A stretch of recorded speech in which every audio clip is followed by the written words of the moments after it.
usually the one who does the driving. I don't even drink. What the hell? Okay, hi everybody. I'm Peggy Graziano. So happy to be here. Well, don't let the last name fool ya, okay? My husband was Italian. He's still Italian. He's just not my husband anymore. Oh God. Okay, so I'm actually Irish and German. I was raised Irish and German. I'm a drunk who likes to give orders. Oh my God, it never gets old. Okay, so I was actually raised by a Chicago firefighter. And a saint. My mom and dad, okay, so we all know like firefighters always have a second job, right? Well, my dad's job was getting my mother pregnant. I'm second youngest of 11, and my dad, you know, he was really good at his job. My mom always said, she's like, Peg, every time I turned around, I was pregnant. And I was like, why would you keep turning around? I never understood it. But actually, that's why she always taught us, like, turning the other cheek, you know? I know, and that's why I have 3 kids. I'm a grudge holder. Anyway, so I have a lot of friends that are firefighters, and they do all have second jobs, like most of them, except the lazy ones that are only firefighters, but that's not very nice. No, but actually my friends that are firefighters, they love going to the house, because then they, catch up on their sleep and work out and exchange recipes and stuff, But, I know, and here's the thing. So, my dad, I never realized, it like hit me later in life, I'm like, oh my God, like my dad could die, I never really thought about it, and it's like, serious, and I'll never forget the day that my dad didn't come home from work, and, hours were passing and stuff, and we were like nervous, and my mom got in the car and like drove off, and she had to go get him from the bar, and we were like, Dad might die today. Like, this could be it. We weren't sure. But anyway, yeah. So I have a second job, actually. I dabble in hairdressing. I'm a stand-up hairdresser. And I do a little of that for the last 40 years. And I like it. It's fun. But I'm not even a stand-up citizen. I'm like, here I am, doing this. Standing up at my other job, my dogs are barking. Anyway, so I was doing this lady's hair one time, and she came in, and she had like the highlights and the extensions and the microbladed eyebrows and the fake lashes and the contacts and the lips and the nails.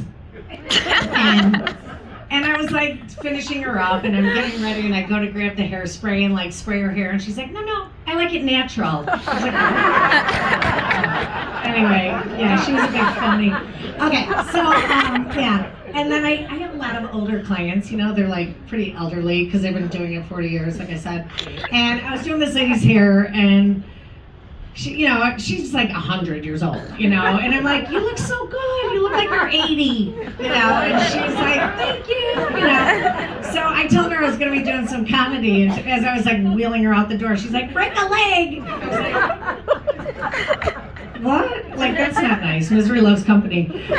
Plus she was cheap. I'm like, that was her tip, okay? But anyway, I know. Those fuckers live the longest, the cheapskates. But okay, so I have 3 kids, and they're all grown up now, thank God. But so I know it was 30 years ago, like last week, that it was the Long Island Lolita, like Joey Buttafuoco. So I'm like ready to give birth, and I wanted to name a baby Joey. And every fucking day on the news, it was like, Joey Buttafuoco, Joey Buttafuoco, and I'm like, I cannot name a kid Joey, I just can't. So I named my son Thomas Joseph, and he's cute. Now, fast forward 2 years, and I had a little girl, and her name is Anna Nicole. Okay, and then I had a little Grace, my baby, and by the grace of God, she's still with us. Her mantra growing up was ask forgiveness, not permission. Yeah, little Gracie, God love her. Okay, so is there anyone here that did dry January? Can you raise your hand, sir? Oh yeah, the person who stuck with it, one person. Anyway, I could never do dry January or any of those like fad, like, oh, I can't drink for this or whatever. Because I'm like, dry January, every time I think about it, I just think of like dry humping. Like, it's not as much fun as wet humping, you know? Like, once you do that, like, you can't go back. But anyway, yeah, so I never used to, I don't know, I said forget it. I actually quit drinking, totally. I had a spiritual awakening. Woo! I quit drinking, you're welcome. And I don't know, I just said to myself, I'm like, I just want to be better, you know? Like, better than you. I know, and I am. No, there's nothing better than a room full of drunken philanthropists. Drink up. I get funnier, I swear. Well, here's the thing, you know, like, I don't know what rock bottom is to you. If buying a ticket to a comedy show that I'm in wasn't your rock bottom, rock bottom has a basement. Okay, just saying. No.